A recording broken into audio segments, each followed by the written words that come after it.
News ప్రజల కోసం ప్రశ్నించుకుంటున్నాను. నేను మీ సాయిస్తారంగశెట్టి. ముందుగా ఈ రోజు హెడ్లైన్స్ కు స్వాగతం. విశాఖలో మాజీ ముఖ్యమంత్రి దివంగత వైఎస్ఆర్ విగ్రహం కూల్చివేత. పెందుర్తిలో కాలువ తవ్వకం పేరుతో వైఎస్ఆర్ విగ్రహం కూల్చివేత. వైఎస్ఆర్ విగ్రహాన్ని కాలువలో పడేసిన అధికారుల తీరుపై వైసీపీ నేతల ఆగ్రహం.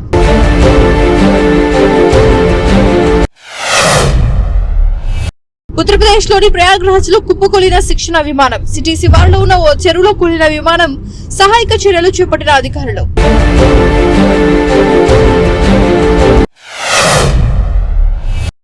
ఏపీ లిక్కర్ స్కామ్ కేసులో A1 నిందితుడు రాజ్ కసిరెడ్డికి అనారోగ్యంతో విజయవాడ GGH కు పోలీసుల తరలింపు.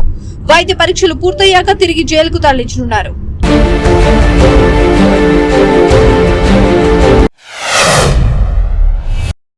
బేగంపేట్ ఫ్లైఓవర్ పై రోడ్డు ప్రమాదం. ఫ్లైఓవర్ మధ్యలోని రైల్వే సిగ్నల్ డివైడర్ ను కారు ఢీకొని బోల్తా. కారులో చిక్కుకున్న వారిని స్థానికులు బయటకు తీసి ఆసుపత్రికి తరలించారు. ఘటనా స్థలానికి చేరుకున్న పోలీసులు బోల్తా పడిన కారును తొలగించి ట్రాఫిక్ ను నియంత్రించారు.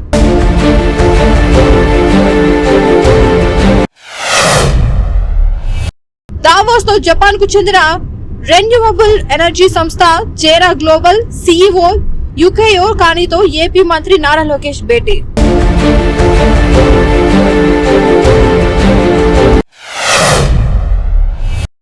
తాడేపల్లిలోని వైసీపీ కేంద్ర కార్యాలయంలో మాజీ సీఎం వైఎస్ జగన్ ను కలిసిన సల్మాన్ కుటుంబ సభ్యులు.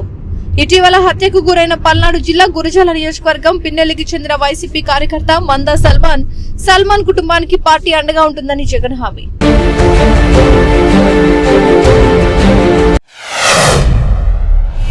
కృష్ణా జిల్లా పెద్ద చందాలో పవన్ కళ్యాణ్ పర్యటన. ఉదయం 10 గంటల నుంచి ఆ రోడ్డులో ఆంక్షలు విధించిన పోలీసులు. చుట్టూ 10 కిలోమీటర్లు తిరిగి వెళ్లాల్సి రావడంతో ఇబ్బంది పడుతున్న స్థానిక ప్రజలు.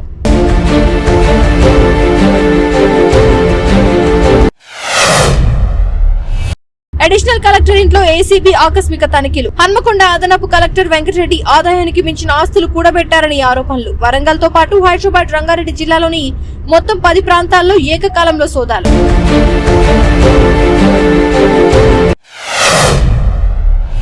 టాటా చైర్మన్ నటరాజన్ చంద్రశేఖరన్ తో సీఎం రేవంత్ రెడ్డి భేటీ. దావోస్ లో విజన్ 2047 లక్ష్యాలు, పెట్టుబడులకు ఉన్న అనుకూల విధానాలను వివరించిన సీఎం రేవంత్ రెడ్డి.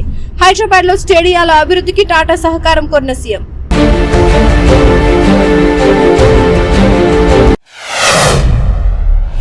భువనేశ్వర్ లో ఘోర రోడ్డు ప్రమాదం. బుల్లెట్ మీద వెళ్తున్న వారిని అతివేగంతో ఢీకొట్టిన తార్ కారు. బుల్లెట్ మీద ఉన్న ఒకరు అక్కడికక్కడే మృతి చెందగా మరో ఇద్దరి పరిస్థితి విషమంగా ఉంది. చూసారు కదా, ఇది ఇవాళ అప్డేట్స్. మరిన్ని అప్డేట్స్ కోసం చూస్తూనే ఉండండి వివిడి న్యూస్. ప్రజల కోసం ప్రశ్నించుకుంటున్నాయి.